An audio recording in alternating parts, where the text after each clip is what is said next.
오늘 이 대학 교육을 주제로 해서 계속 인사말만 하다가 이렇게 발제를 하게 돼서 굉장히 또 긴장이 되는 것 같습니다.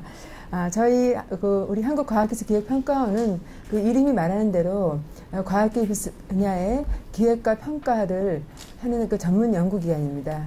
그런데 그러한 과학기술을 하는 데는 가장 중요한 것이 방금 계획사에도 이야기됐지만 사람입니다. 인재인데 그 인재를 배출하는 그 산실이 바로 대학입니다. 그런 면에서 대학의 현 주소 그리고 앞으로 나아가는 미래의 방향이 우리 과학기술을 기반으로 해서 우리나라가 발전하고 또 우리 과학기술기획평가원이 그 본연의 역할을 하는데 굉장히 중요하다는 측면에서 제가 또 평소에 가지고 있었던 대학에 대한 문제점 또 이런 것들을 여러분과 함께 공유하는 시간을 갖기 위해서 이렇게 또 제가 직접 발제를 하게 됐습니다. 먼저 우리가 그래서 창조경제시대의 대학교육 혁신 방안을 주제로 제가 말씀을 드리겠습니다. 우리 대학은 굉장히 우리 한국이 지난 60년 동안 세계가 주목할 만한 발전을 한 것에 걸맞는 그러한 발전을 했습니다.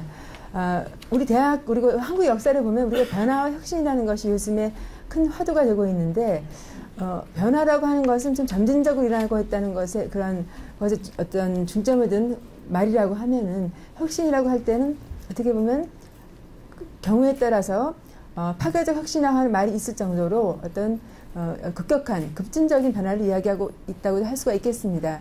우리 한국의 지난 60년 동안의 발전 상황을 보면은 50년대에 그 가발 등 아주 굉장히 단순한 가공을 통해서 우리가 수출을 시작했던 그 시절에 비하면 지금 2010년도에는 가장 혁신적이고 첨단의 그러한 상품을 수출하고 있는 그리고 우리가 이미 세계 10위권의 경제권에 진입한 그러한 어떻게 보면 점진적인 변화를 통해서 그러나 또 그때그때 시대에 걸맞는 화두를 따라서 우리가 주도함으로써 급진적 변화 혁신을 주도한 그러한 국가였습니다. 최근에 우리가 혁신이 화두가 되고 있는데요. 가장 주목할 만한 기업 중에 하나가 구글이라고 할 수가 있겠습니다. 구글의 역사가 불과 20년이 안 됐죠. 처음에 우리가 알고 있는 검색 엔진으로 시작했습니다. 그런데 최근에 구글은 혁신의 중심이 돼서 앞으로 미래 사회의 중심이 되는 그 사물 인터넷의 중심이 되고 있습니다.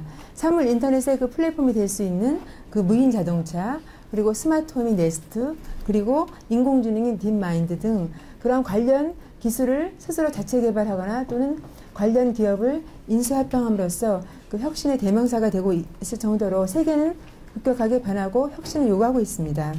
그럼 그런 측면에서 우리가 대학을 둘러싼 시대적 환경을 살펴보면 가장 큰 우리나라의 문제점 중에 하나는 그 인구 구조가 변화되고 있죠. 특히 지금 우리나라 2014년도 합계 출산율은 1.25명으로 세계 224개 중에서 219위라고 합니다. 그래서 이러한 고령화, 또 저출산에 따른 학령인구의 감소와 대학 입학 자원의 감소가 큰 문제가 되고 있습니다. 향후 10년간 대학 입학 자원이 16만 명이 줄어드는 것으로 지금 집계되고 있습니다. 반면에 우리나라의 그 경제 발전의 패러다임을 보면은 이제 산업 경제에서 지식 경제 그리고 창조 경제로 경제의 패러다임에 이동을 하고 있고 그에 따라서 과학 기술과 창의에 기반한 그런 인재의 수요가 증가하고 있습니다.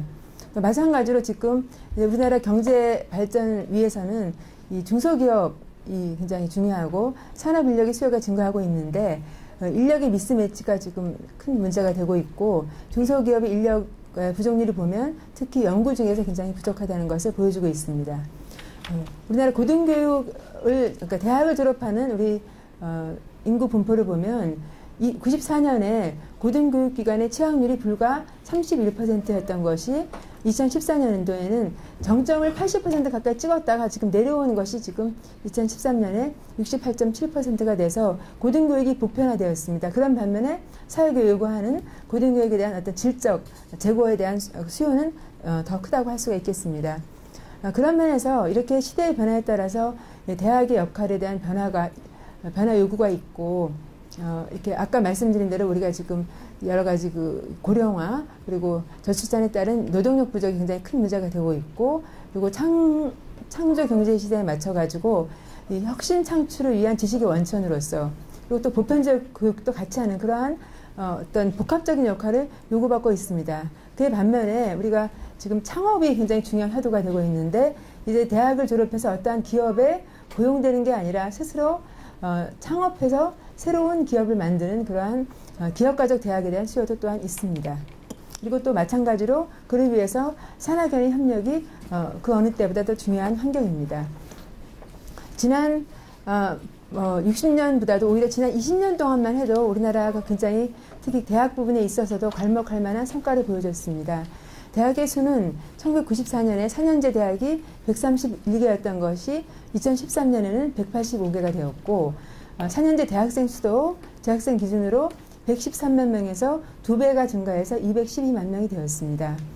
국내의 석사학위 취득자의 수도 2만 5천 명에서 3배가 증가해서 이제 8만 3천 명 정도 수준이 됐고 국내 박사학위 취득자 수도 3,800명에서 3배가 증가해서 역시 12,000명 수준이 돼가지고 고급 인력이 양적으로 많이 증가돼서 배출하고 있다는 것을 보여주고 있습니다. 학문적 성과를 살펴보면 그 SCI 논문의 경우에는 94년에 불과 4,200편 정도에서 11배가 증가해서 2012년에는 47,000편, 그리고 대학의 특허도 2001년에 512건에서 2011년에 12,600건 정도가 됐습니다. 그리고 세계 대학의 순위를 보면 세계 대학 그 500위 이내의 대학 수가 계속적으로 증가해서 지금 현재 13개 대학 그리고 그런 면에서 세계 10위권 정도가 되고 있습니다. 대학으로 간 연구개발비도 1994년에 불과 6,080억 정도에서 9배가 증가해서 지금은 5조 2천억 정도의 규모가 투자돼 가지고 학문이 발전되고 많은 인프라가 구축되어 있다는 것을 보여주고 있습니다. 그리고 또 대부분의 대학교의 대학생 현실을 보면 대학이 이제 취업 준비 기간으로 전락을 했지요. 그리고 이 대학생이 취업 준비를 또 스스로 하는 게 아니라 고등학교 연장선상에서 그야말로 학원을 다니면서 과외를 받으면서 하는 그런 상황이고, 그래서 우리가 이것을 고사 강의실이라는 말도 하고 있습니다. 그래서 지금 공무원 시험이나 교원 임용 시험에 상당히 많은 자원들이 지금 그 준비를 하고 있고 대학을 다니면서, 그리고 그에 반해서 어떤 도전적인 정신은 상당히 많이 줄어들어 가지고 지금 창업을 하겠다는 대학생의 수는 지금 10% 미만이 되고 있습니다.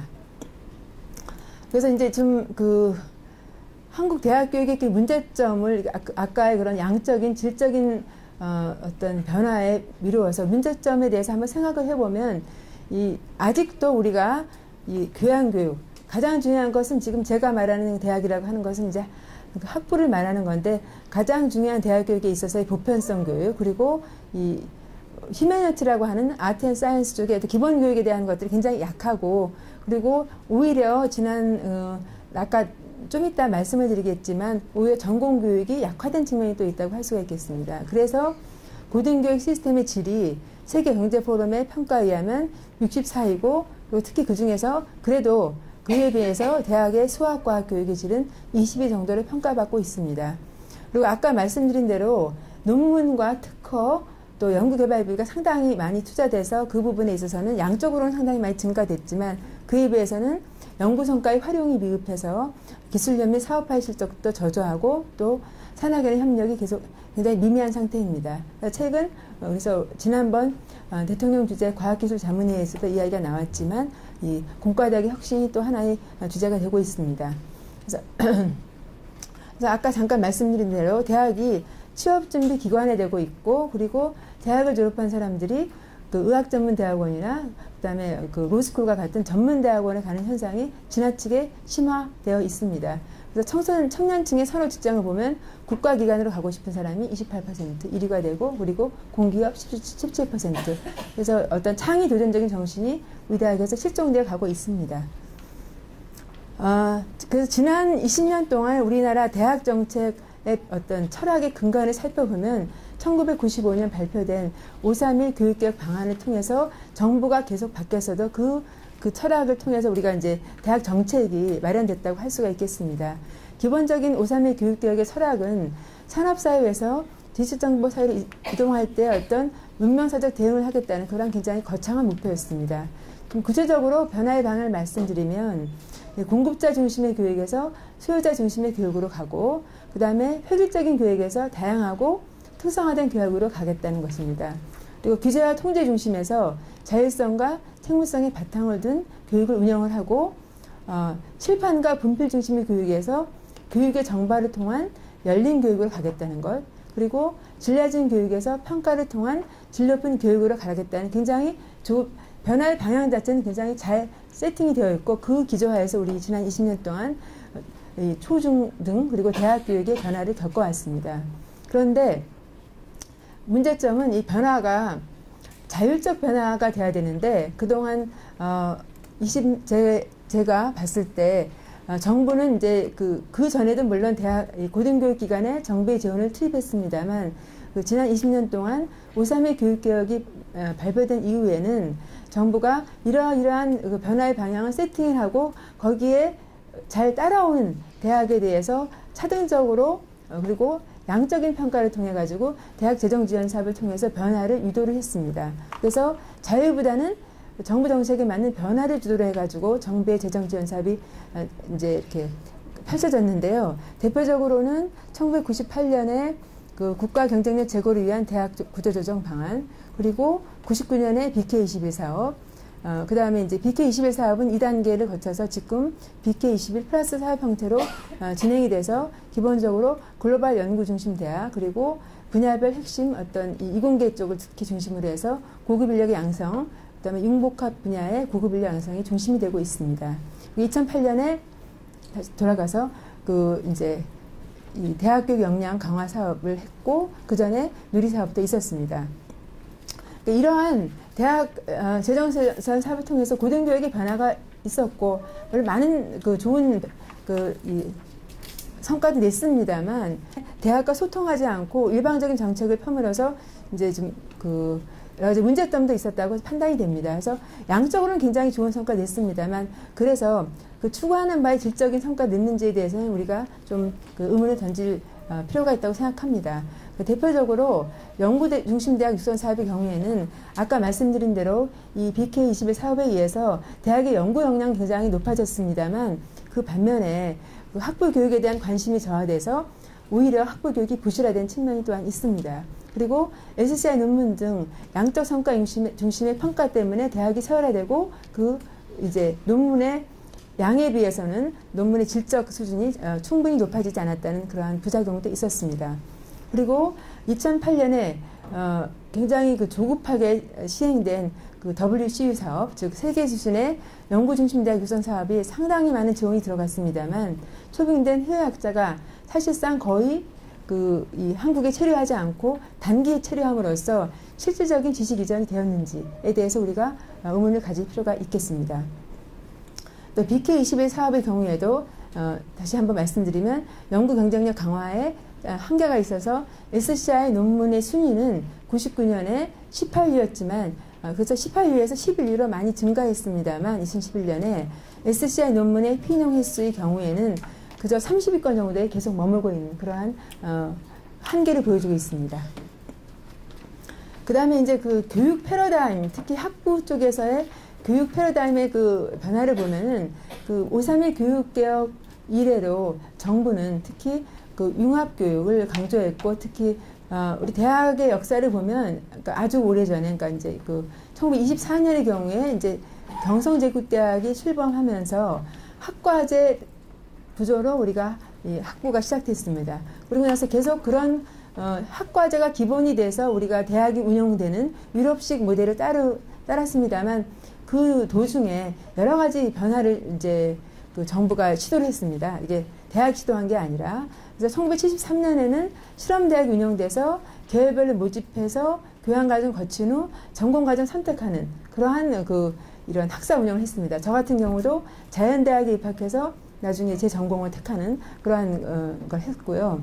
그리고 나서 다시 또 이게 문제가 있다 그래서 1985년에 학과별 모집으로 전환이 됐습니다. 그 다음에 1988년에는 다시 또 이 학과제 패러다임 문제가 있다 그래서 또 학과를 통폐합하라는 정부의 이런 적극적인 유도가 대학 정원 조정 지침에 의해서 또 시행이 되다가 드디어 1995년 5.3의 교육개혁 안에서는 학부 통합을 굉장히 적극적으로 추진해가지고 이러한 정부 지침에 따라서 학부제를 가지 않는 대학의 경우에 상당한 페널티가 있었습니다. 그래서 제가 기억하기로는 BK21 사업에 가기 위해서 뭐 서울대학교 경우는 자연과학대학이 학부제를 받아들이고 인문대학은 거기를 안 받아들이고 그러한 것도 제가 기억이 납니다. 그런데 학부제도 사실 우리나라에서 정착이 안 돼가지고 최근에 들어와서 결국은 정부가 학부제를 원하지 않으면 학과제를 가도 좋다.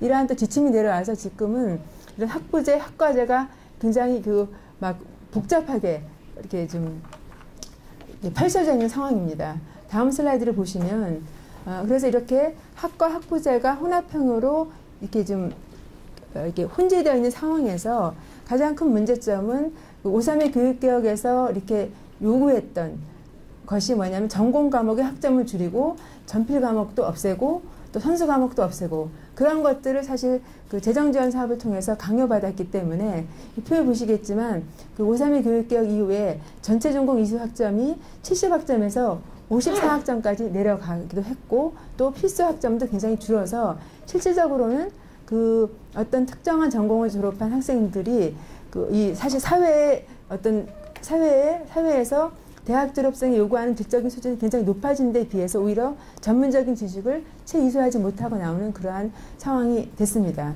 그리고 그동안 이렇게 정부에서 주로 재정지원 사업을 펼치면서 대학 측에다가 학과의 통폐합이나 융합을 요구했기 때문에 그런 어떤 학문적 연관성이 없는 학과의 물리적 합병까지 나타나게 됨으로써 이 학문의 전문성과 기초 능력이 저하되고 그 다음에 또 대학 구성원 간 불필요한 갈등도 유발되는 등 여러 가지 부작용이 있어서 결과적으로 자료를 보면은 그 어떤 특정 대의 경우지만 이 대학을 전공해서 취업한 경우에 어떤 재교육 비용이 이 대기업의 경우는 1,800만 원까지 가고 그 다음에 중소기업도 상당히 많은 그러한 이 재교육 비용이 들어가기 때문에 어떤 그 산업과 대학의 미스매치 현상이 계속 지속되고 있습니다. 다시 살펴보면 이제 이게 그동안 제가 이제 지난 1995년 교육개혁 이후에 정부 주도의 어떤 5.3의 교육개혁의 정치 어떤 변화의 방향을 이렇게 대학에 임플리멘트 하기 위해서 만들어졌던 성과 또 한계에 대해서 말씀을 드렸습니다만 최근 들어서는 이러한 대학의 구조개혁에 대한 그 방향이 굉장히 이제 급격하게 되고 있습니다.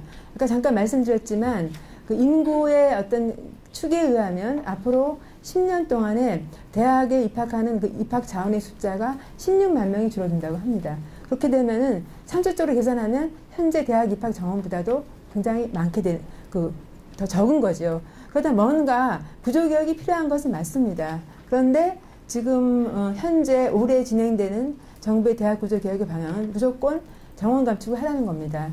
그런데 이제 상식적으로 보면 교육을 잘하는 대학은 정원 감축을 안 해도 좋은 학생이 올 것이고 그리고 거기서 충분히 좋은 교육이 이루어질 수 있고 여건이 안 좋고 또 학생이 지원하지 않을 정도로 거의 지금 사실상 거의 문 닫아야 되는 대학도 있는데 그런 대학의 경우는 어차피 학생이 안 갈 거고 자율적으로 해도 정원이 줄어가야 될 텐데 현재 지금 약간 무리한 대학 구조개혁의 방향은 모든 대학이 최소한 몇 % 이상은 감축하라. 명문대도 감축하라는 방향으로 지금 올해 진행이 되고 있습니다.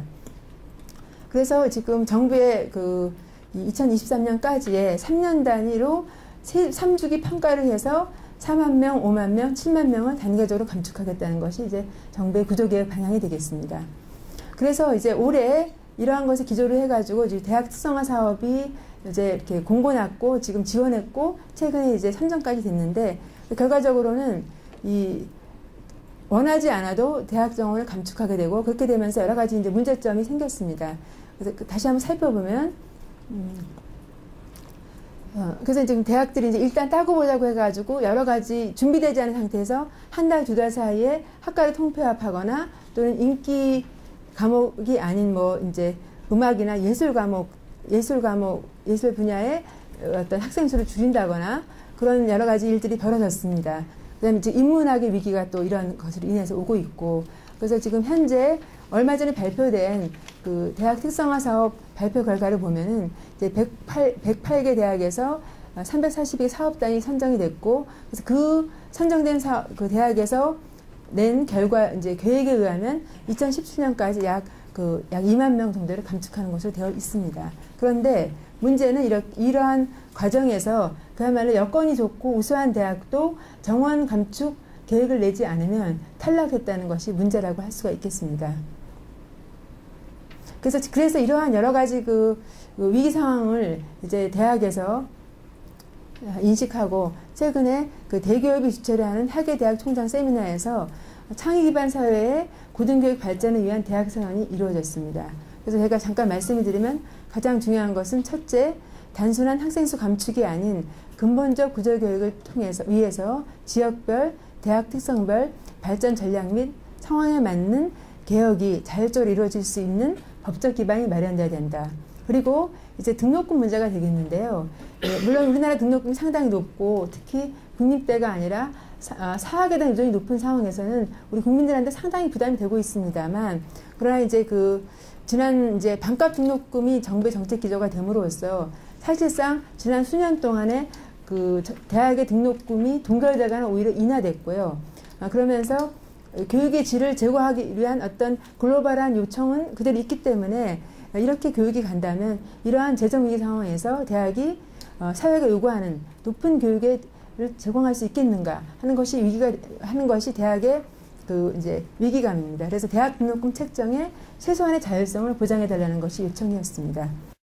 제가 이제 마무리한 측면에서 그러면 앞으로 이 창조 경제 시대에 대학의 변화 방향이 어떻게 될 것인지를 그동안의 발전 방향과 현재 한계를 가지고 제가 잠시 생각을 하면, 먼저 우리나라 고등교육법에 이 대학의 역할과 주요 목적이 기술되어 있습니다. 그것은 인격을 도야하고 국가와 인류 사회 발전에 필요한 학술의 심오한 이론과 그 응용 방법을 교수 연구하며 국가와 인류 사회에 공헌하는 것, 이렇게 되어 있습니다. 그래서 저는 어떠한 경우라도 이 대학이라고 하는 인재 양성과 교육의 가장 근간이 되어야 하는 대학 본연의 역할 회복이 가장 중요하다고 생각합니다. 즉, 창의적인 연구와 학문의 진보를 추구하고, 그리고 상상력과 창의력, 진실성을 가진 인재를 양성할 수 있도록 해야 된다는 것입니다. 그런 면에서 물론 대학의 위기가 굉장히 복합적입니다만, 그런 면에서 굉장히 많은 4년제 대학, 그리고 이제 소위 전문 대학이 있고, 그리고 또 대학의 역사도 어떤 대학은 60년이 됐고, 어떤 대학은 그 대학 설립 준칙주의 때문에 아주 최근 한 20년이 안 되는 그러한 짧은 역사의 대학도 있습니다. 그리고 국립대와 그리고 사립대가 있고, 또 수도권과 비수도권, 이러한 대학 유형별 그런 어떤 전략이 있어야 된다고 생각합니다. 근데 지금 현재는 그러한 것이 좀 부족하고요. 그리고 또 사회적 요구를 충족시킨 대학, 결국은 아까 잠깐 제가 모두에도 말씀드렸습니다만 경제, 과학, 기술 등 각 분야에서 국가가 지향하는 그런 방향에 부합한 인력 양성의 어떤 그림이 무엇일지를 좀 생각을 해야 될 것 같습니다.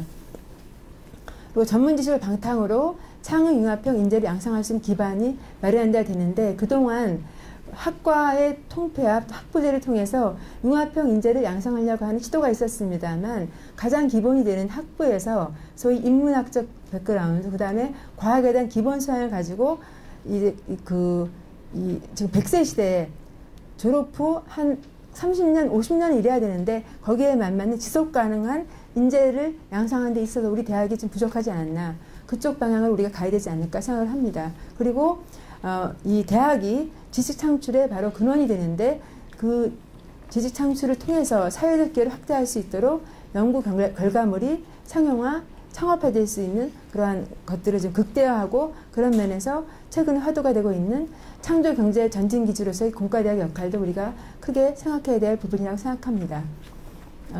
그래서 그런 면에서 대학 정책도 변화해야 된다고 생각합니다. 가장 중요한 것은 일관성과 자율성이라고 생각합니다. 그동안 정부는 또 대학의 발전을 위해서 많은 노력을 했습니다만, 사실 거의 1년과 2년 단위로 정부의 정책이 바뀌었기 때문에 정부와 대학 간의 소통과 협력을 통해서 장기적 안목의 고등교육의 철학을 정립하고 그에 맞춰서 일관성 있는 정책을 펼칠 필요가 있습니다. 그리고 국가 지도가 아닌 자율적인 인력 감축 그리고 고등교육의 구조조정이 이루어지는 것이 무엇보다도 필요하다고 생각합니다.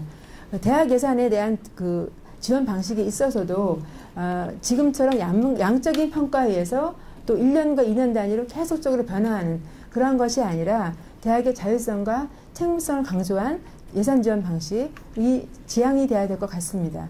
그리고 지금처럼 또 상당히 그 양적인 지표에 의존하는 그다음에 그 단기적인 목적 지향성 재정 지원 사업을 좀 전향적으로 재검토해야 될 필요가 아닐까 생각을 합니다.